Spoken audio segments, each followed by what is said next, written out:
সকাল 6:30 বাজে এসে লাইন থেকে দাঁড়ায় আছি, এখন পর্যন্ত গ্যাসের লাইনের মাত্র আসলাম আর কি, গ্যাস করার জন্য। কিন্তু পেট্রোলের অকটেনের সংকট কেন বুঝলাম না। রেগুলার তো এক অকটেন পেট্রোল সব কিছু আসতেছে, এই সংকট হওয়ার কারণটা কি এটা আপনাদের কাছে জানতে চাই। সংকট হচ্ছে অনেকেই দেখা যাচ্ছে, বাইকাররা বলেন, প্রাইভেট কার যারা চালায় তারা দেখা যায় বাসায় নিয়ে এসে করতেছে গ্যাস, এই জন্য সংকটটা বেশি চালকরা। হ্যাঁ, আসলে ক্ষোভের বলতে কিছু নাই, এখন আমরা আমাদের মানে বাধ্যতামূলক নিতে হবে। চলতে গেলে, ঢাকা শহরে চলতে গেলে আমার বাইক চালাতেই হবে, অফিস আদালত যাইতে হলে বাইক চালাতে হবে, আর বাধ্য হয়ে আমার নিতে হবে যতই পেরেশানি আসুক। ক্ষোভ কার উপরে দিব, দেওয়া তো কেউ নাই। সরকারের বলে যে সরকার তেল আছে, কিন্তু আমরা পাম্পে লাইনে দাঁড়ানো। তাও এখন আমি অফিসে যাওয়া আসা করতে গেলে আমার তো বাইক লাগবেই, কারণ ঢাকা শহরে যে জ্যাম, বাইক ছাড়া কোনো উপায় নেই আমাদের। তো এই জন্যে আবার অনেকে আছে রাইড শেয়ার করে, তাদের জীবিকা নির্বাহ করে এটার উপর। তো ওই ক্ষেত্রে তো আপনার তেলটা মানে বাধ্যতামূলক কোনো লাগবেই, তেল ছাড়া তখন চলতে পারবে না। এই জন্যই আমাদের এই লাইনে দাঁড়ানো এত সময়।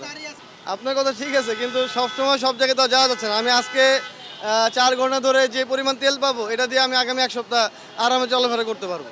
আমার চিন্তা এইটা, বাকি সবার কথা বলতে পারতেছি না কার কি চিন্তা ভাবনা। এই কষ্ট করতে হচ্ছে এখন।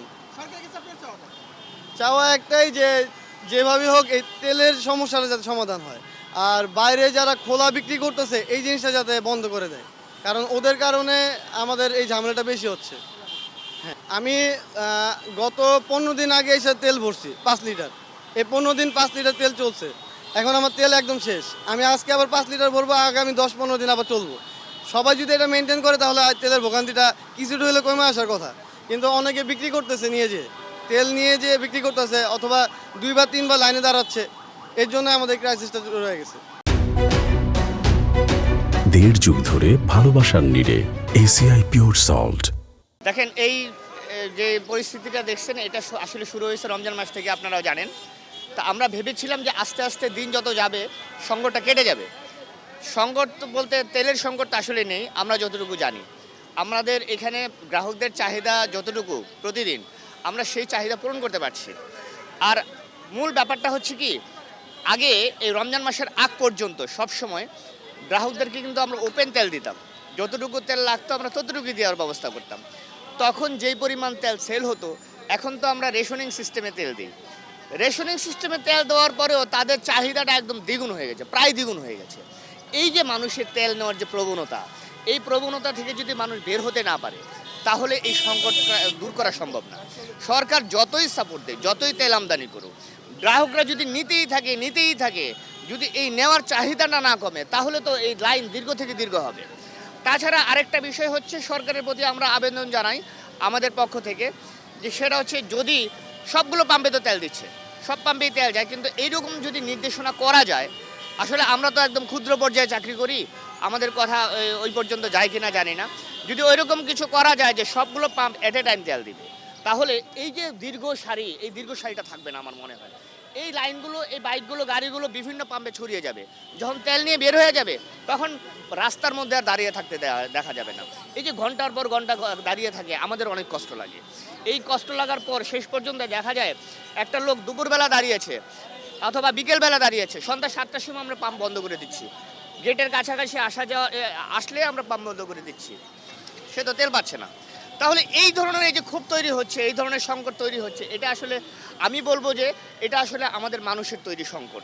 শুধুমাত্র প্যানিক হয়ে মানুষের এই অতিরিক্ত তেল নেওয়ার প্রবণতা থেকে এই সংকটের ক্রাইসিসটা তৈরি হতে যাচ্ছে। আমাদের পরামর্শটা দিলামই। আমার পরামর্শ হলো, আমি আগেও একটা পরামর্শ দিয়েছিলাম, যদি গভর্নমেন্ট ওই লাইনে গেছে, গভর্নমেন্টে আমাদের চেয়ে অনেক ভালো জানে, যে যদি ওই যে ফুয়েল কার্ড সিস্টেম যদি করা যায়, একটা গ্রাহক কতটুকু তেল পাবে, কয়দিন পর পর তেল নিতে পারবে, এটা যদি ইমপ্লিমেন্ট করতে পারে, তাহলে কিন্তু অনেকটা শিথিল হয়ে যাবে, কারণ অতিরিক্ত তেল নেওয়ার প্রবণতা থাকবে না। আর যদি এট এ টাইম তেল নিতে পারে সবগুলো পাম্পে থেকে, তাহলে এই ক্রাইসিস থেকে বের হওয়া যাবে ইনশাআল্লাহ। সিচুয়েশন তো অ্যাট ফার্স্ট খুবই খারাপ। আমি আসছি সকাল 7টার দিকে, ফার্স্টে গেছি আপনার রমনাতে, ওখানে প্রায় 100 জনের পরে লাইন, কিন্তু ওখানে তেল দেবে 2টার পরে। আর এখানে 7টার সময় আসছি, এই এখনও পর্যন্ত তেল পাই নাই।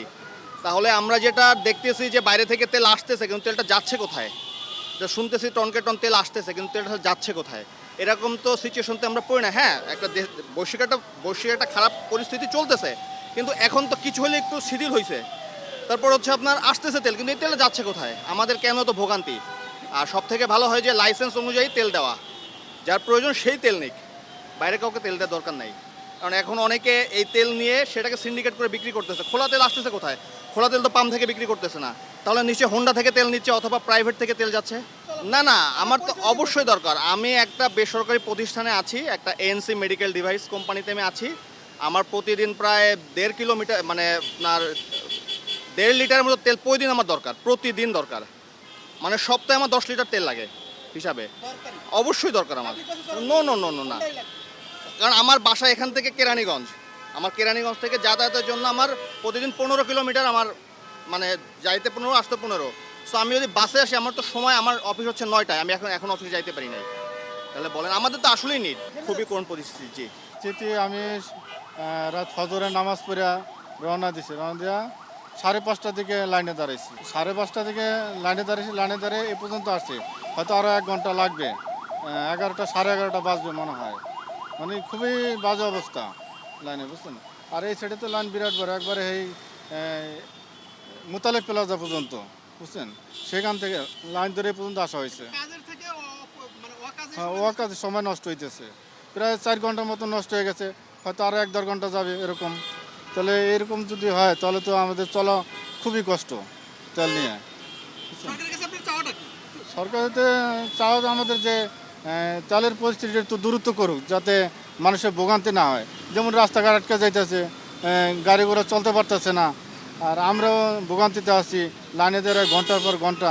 এটাকে যদি ওনারা একটু নজরে দেয় তাহলে আমাদের জন্য একটু ভালো হয় আর কি। অনেক কষ্ট ভাই, আইসি সে 3টার দিকে এসে এখন পর্যন্ত চালে নিতে পারলাম না। আর কি বলবো, এইটুকুই। সরকারের ওপরে বলার কিছু নাই। মেন হলে আমরাই পাবলিক হলে এরকম সংকটটা তৈরি করি। বিশেষ করে যার দরকার লাগে তাই হলে, যার দরকার না লাগে তাই তেল নেয়। এটা হলো মেন সমস্যা। বিশেষ করে বাংলাদেশে তো আপনার সিএনজি চালিত গাড়িগুলি দেখে লাইনে দাঁড়িয়ে রয়েছে। এটার বিষয়ে কেউ কিচ্ছুই বলতেছে না। বিশেষ করে সিএনজি চালিত গাড়িগুলি, এগুলির তেল তো বাদ দিতে করতে হবে। হ্যাঁ, তারাও তেল এসে লাইনে দাঁড়ায়। এই সব বিষয়ে কেউ কোনো কথাই বলে না। এটা হলো মেন কথা, আর কিছু না। সকাল 6:30 থেকে আমরা একদম কাটাবন ছিলাম। ওইখান থেকে আস্তে আস্তে যে এখন পর্যন্ত এই জায়গায় আসছি। যে অবস্থা, এইভাবে যদি তেল নেওয়া যায়, এখন যে পরিমাণ তেল দেয়, এই পরিমাণ তেলের জন্য আমরা যারা বেশি বাইক চালাই তারা কিন্তু রেগুলারই আসতে হয়। তো সেক্ষেত্রে যদি তেল বাড়ানো হয়, অনেক জায়গায় আপনার এই যেটা শুরু করছে, যেটা 5 যেটা শুরু করছে, এটা যে অনেক জায়গায় কার্যকর না, অনেক পাম্পে কার্যকর না। আমরা নিবন্ধন করছি, বাট এখানে নাকি নাই। কিন্তু ওই অনুযায়ী তেল দিলে আমাদের জন্য খুবই সুবিধা হয়। আর এখন যেভাবে তেল দিচ্ছে, এইভাবে যারা বেশি বাইক চালায় তাদের প্রতিদিনই আসতে হবে, এইভাবে প্রতিদিনই সিলে দাঁড়ায় থাকতে হবে। এই অবস্থা চললে খুব কষ্ট হয়ে যায় আমাদের জন্য।